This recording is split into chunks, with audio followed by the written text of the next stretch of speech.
제101장 술병.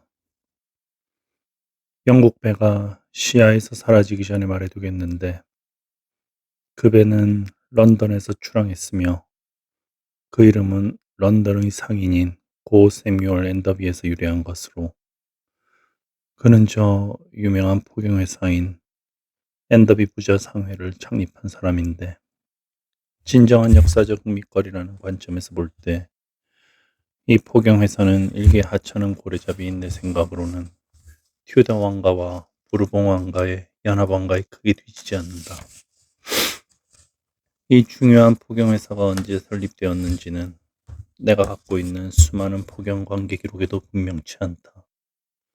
하지만 1775년에 이 회사는 정식으로 향유고래를 잡은 최초의 영국 포경선을 출항시켰다. 미국의 낸터컷과 비니어드의 용감한 코핀가와 메이시가는 그보다 수십 년 전부터 대선단을 출항시켜 그 거대한 바다 짐승을 추적했지만, 그들은 북부 및 남부 대서양에서만 고래를 잡았고 다른 바다로는 나아가지 않았다. 낸터컷 사람들은 인류 최초로 문명의 이기인 강철 작사를 향유고래에게 던졌으며, 반세기 동안은 지구 전체에서 그들만이 향유고래를 작살로 잡은 사람들이었다는 사실을 여기에서 분명히 밝혀두겠다. 1788년에는 훌륭한 어밀리아 호가 특별히 고래를 잡기 위한 장비를 갖추고 앤더비 상회의 전폭적인 지원을 받아 대담하게도 혼고줄 돌아서 어느 나라 사람들보다 먼저 드넓은 남태평양에 포경보트를 내렸다. 그 항해는 선원들의 기술도 좋았지만 운도 따랐다. 어밀리아 호가 선창 가득 귀중한 고래기름을 싣고 모항으로 돌아오자 영국과 미국의 다른 배들도 곧 어밀리아 호를 본받았고, 그리하여 태평양의 광대한 향유고래 어장이 문을 활짝 열었던 것이다. 하지만 지칠 줄 모르는 앤더비 상회는 그 공적에 만족하지 않고 다시 분발했다. 세뮤얼과 그 아들이 몇이나 되었는지는 그들의 어머니만이 알고 있다. 세뮤얼과 그 아들들은 영국 정부를 설득하여 남태평양의 고래잡이 어장을 개척하기 위해 슬루프형 군함인 레틀로호를 파견했다. 앤더비 부자는 이 사업을 직접 후원하고 아마 비용도 일부 부담했을 것이다. 영국 해군 함정의 지휘 아래 레틀러호는 거침없이 항해했고 어떤 공을 세운 것 같은데 얼마나 큰 성과를 거두었는지는 알 수 없다. 하지만 이것만이 아니다. 1819년에 앤더비 상회는 자비로 고래잡이 어장 발견용 장비를 갖추어 멀리 일본 해역까지 시험 항해를 내몰았다. 사이렌호라는 이름의 그 배는 시험 항해를 훌륭하게 수행했고, 그리하여 일본의 광대한 고래잡이 어장이 처음으로 세상에 알려지게 되었다. 사이렌호의 유명한 항해는 낸터컷 출신인 코핀 선장이 지휘했다. 그래서 모든 명예와 영광은 앤더비 상회에 돌아간다. 이 상회는 오늘날까지 존속하고 있을 것이다. 물론 창립자인 세뮤얼은 이미 오래전에 닷줄을 풀고 저승의 남태평양으로 떠났을 테지만, 그의 이름을 딴 배는 그 명성에 걸맞게 훌륭한 것이어서 속력도 빠르고 모든 면에서 우수했다. 나는 언젠가 파타고니아 앞바다에서 한밤중에 그 배를 방문하여 압도대 선원들과 풀립을 마신 적이 있다. 멋진 방문이었다. 그들은 모두 멋진 사나들. 그들은 모두 죄송합니다. 그들은 모두 멋진 사나이들이었다. 굵고 짧게 살다 유쾌하게 죽는 사나이들. 그 멋진 모임은 에이헤브가 고래뼈 다리로 그 배의 갑판을 밟은 지 한참 뒤의 일이었는데, 고상하고도 실질적인 섹슨족다운 그 배의 환대를 아직도 생각나게 한다. 내가 그 일을 잊는다면 내 교구 목사님은 나를 잊고 악마는 나를 기억할 것이다. 플립? 우리가 플립을 마셨다고 내가 말했던가? 그렇다. 우리는 한 시간에 10갤런씩 우리는 한 시간에 10갤런씩 플립을 마셔댔다. 그때 갑자기 돌풍이 불어와 모두 방문객들도 윗돛대의 돛을 말아 올리라는 명령을 받았지만 우리는 모두 고주망태가 되어 있어서 돛을 당기는 밧줄에 높이 매달린 채 그네를 타야 했다. 게다가 멍청하게도 재킷 자락을 돛과 함께 말아 올리는 바람에 으르렁거리는 강풍 속에서 꼼짝없이 허공에 매달린 채 술 취한 선원들에게 교훈을 주는 좋은 본보기가 되고 말았다. 하지만 다행히 돛대는 배전 너머로 쓰러지지 않았고 우리는 곧 살금살금 기어내려왔다. 하지만 술이 다 깼기 때문에 다시 술잔을 나누어야 했는데 소금기 섞인 사나운 물보라가 앞 가판 승강구로 쏟아져 들어오는 바람에 술이 내 입맛에는 물과 소금을 너무 탄 것 같은 맛이었다. 쇠고기는 좀 질기기는 했지만 감칠맛이 있었다. 그들은 그게 황소고기라고 했지만 낙타고기라고 말하는 사람도 있었다. 그게 어땠는지는 나도 확실히 모르겠다. 경단도 있었다. 작지만 속이 꽉 차고 동글동글하고 잘 씹히지 않는 경단이었다. 삼키고 난 뒤에도 밖에서 만질 수 있고 이리저리 굴릴 수도 있을 것 같았다. 몸을 앞으로 숙이면 당구공처럼 입에서 굴러 나올 위험이 있었다. 빵. 그것은 체면을 차리느라 사양하고 있을 수 없었다. 게다가 괴혈병 예방용 빵이었다. 요컨대 빵은 그 배에서 유일하게 신선한 음식이었다. 하지만 앞가판은 별로 밝지 않았기 때문에 빵을 먹을 때 어두운 구석으로 들어가기는 아주 쉬웠다. 하지만 돛대 꼭대기부터 키에 이르기까지 또한 요리사 전용 냄비들을 포함하여 요리용 냄비와 솥의 크기를 생각할 때 세뮤얼 앤더비호는 머리끝부터 발끝까지 굉장한 배였다.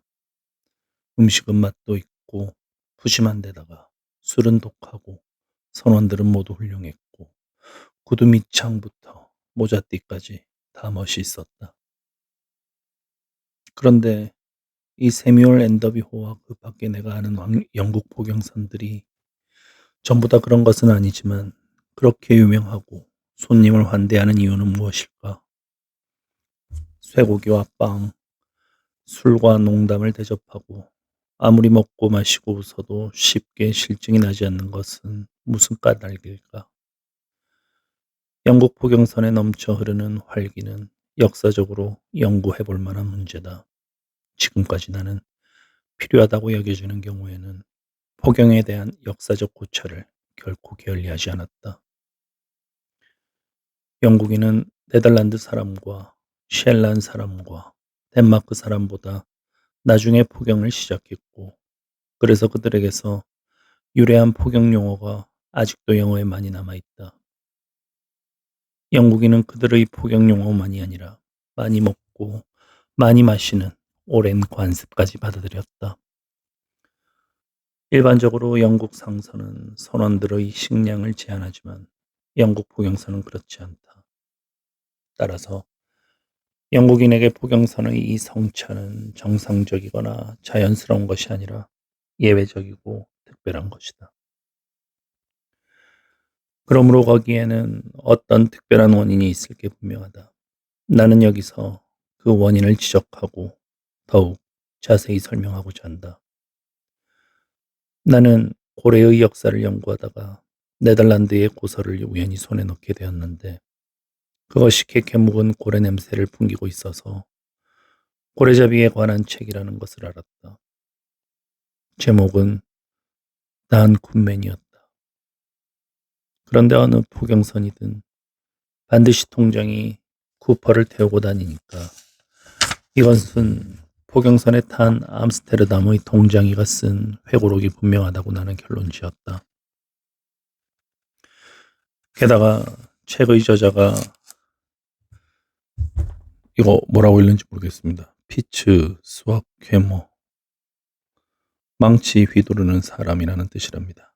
다시 읽겠습니다. 저자가 망치 휘두르는 사람으로 되어 있는 것을 보고 나는 더욱 내 의견에 자신을 가졌다. 나는 산타클로스 앤 세인트포트 대학에서 저지 네덜란드어와 고지 독일어를 가르치는 내 친구인 석학 스노드헤드 박사에게 이 책의 번역을 부탁하고 수고의 대가로 경랍추한 상자를 선물했다. 스노드헤드 박사는 책을 보자마자 단 고프만은 통장이가 아니라 상인이라는 뜻이라고 가르쳐 주었다. 요컨대 저지 네덜란드어로 쓰인 이 오래되고 학문적인 책은 네덜란드의 통상을 다루고 있었는데 몇 가지 주제 가운데 포경에 관한 흥미로운 서술이 포함되어 있었다. 지방이라는 제목의 장에서 나는 180척의 네덜란드 포경선단의 시를 식량을 나열한 상세한 목록을 발견했는데 그것을 스노드 헤드 박사가 번역한 대로 여기에 옮기겠다. 쇠고기 40만 파운드, 프리슬란트 돼지고기 6만 파운드, 건어물 15만 파운드, 건빵 55만 파운드, 부드러운 빵 7만 2천 파운드, 버터 2,800 파운드, 텍셀 및 레이덴 치즈 2만 파운드, 치즈 하등품인 것 같음 14만 4천 파운드, 네덜란드산 진 550 앵커, 맥주 1,800배럴. 통계표를 읽는 것은 되게 무미건조하게 마련이지만 이것만은 그렇지 않았다. 독자들은 아마 온갖 통과 병에 가득 든 술과 음식의 홍수에 파묻히는 기분이 들 것이다. 당시 나는 이 술과 쇠고기와 빵을 모두 음미하는데 사흘을 바쳤다. 그 사흘 동안 갖가지 심오한 생각들이 부수적으로 떠올랐고 그것은 초월적이고 관념적으로 응용할 수 있는 것이었다. 게다가 나는 저지 네덜란드의 작살꾼 한 사람이 옛날 그린란드와 스피츠베르겐의 그 고래잡이 어장에서 소비한 건어물 따위의 양을 추정하여 나름대로 추가 통계표를 만들어 보았다. 우선 버터와 치즈는 놀랄 만큼 많이 소비한 것 같다. 그들은 선천적으로 기름기를 좋아하는 데다 직업의 성질상 더욱 기름기를 많이 먹게 되었고 특히 얼음이 덮인 북극해에서 사냥감을 추적한 탓이라고 생각한다. 이 북극해 연안의 에스키모 마을에서는 원주민들이 고래기름을 큰 술잔에 가득 담아서 축배를 든다. 맥주 소비량도 1,800배럴, 1,800배럴이라니 굉장하다. 그런데 북극해에서는 귀후 관계로 짧은 여름 한철에만 고래잡이를 할 수 있으니까 네덜란드 포경선 한 척의 출항 기간은 스피츠베르겐까지 갔다가 돌아오는 짧은 항해를 포함해도 3개월을 그렇게 많이 초과하지 않았을 테고 한 배에 30명씩 탔다고 계산하면 180척에는 5,400명이 타게 된다. 따라서 1인당 정확히 2배럴의 맥주가 석 달치로 할당되고 그 밖에 550 앵커의 진도 같은 비율로 분배된다. 그만한 양의 진과 맥주를 마신 작살꾼들은 곤드레 만드레가 되었으리라고 상상되는데 그래도 보트 뱃머리에 서서 질주하는 고래를 향해 제대로 겨눌 수 있을까? 참으로 의심스럽다. 그런데 고들은 고래를 겨누었을 뿐만 아니라 마치기까지 했다. 하지만 이곳은 북극 지방이라서 맥주가 체질에 잘 맞는다는 사실을 기억해야 한다. 우리 남양어업의 본고장인 적도 근처에서 짝살꾼들이 맥주를 마셨다가는 돛대 꼭대기에서 꾸벅꾸벅 졸거나 보트에서 비틀거리기 십상이고, 그래서 낸터컷과 뉴베드퍼드에 중대한 손실을 초래한 것이다. 이 이야기는 이 정도로 해두자. 2, 3세기 전의 네덜란드 고래잡이들이 얼마나 호화롭게 생활하는 미식가였는지, 영국 고래잡이들이 이런 훌륭한 모범을 얼마나 충실히 따랐는지에 대해서는 충분히 이야기했다. 빈배로 항해하고 있어서 이 세상에서 더 나은 무언가를 얻지 못할 경우에도 최소한 맛있는 음식은 얻을 수 있었던 셈이다. 그리고 맛있는 음식은 술잔을 비운다.